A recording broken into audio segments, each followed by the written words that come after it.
Manau, šitą mokyklą turėtų užgarsinti Lietuvą ir šį gimtąjį miestą. Manau, šitą mokyklą padės žmonėms keliauti į kitas šalis, užsidirbti daugiau pinigų ir išlaikyti šeimą.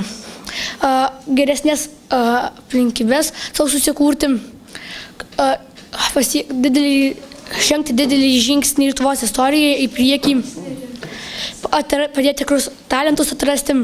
Šitą mokyklą turėtų daug padaryti ir šitą mokyklą daug padarys Lietuvos labui. Man taip atrodo, jei mokiniai stengsis mokintis, taip ir bus. O ką pats mokais šioje mokykloje? Anglų kalbą. O gal dar yra kalbų, kurias norėtum išmokti? Norėčiau gal išmokti ispanų kalbą. O šaunu. O kaip personalas, mokytojai, kompanija, kolegos, kaip čia viskas vyksta? Mokytojai labai linksmi ir visi darbuotojai. Man atrodo, jie tikrai labai geri darbuotojai. Neklydo, įsirinkdami šitus darbuotojus šitą mokyklą. Tai džiaugiuosi čia atėjęs mokytis. Taip, labai dėkoju savo mamai, Jolei Pulavskienei, kad mane užrašė šitą mokyklą.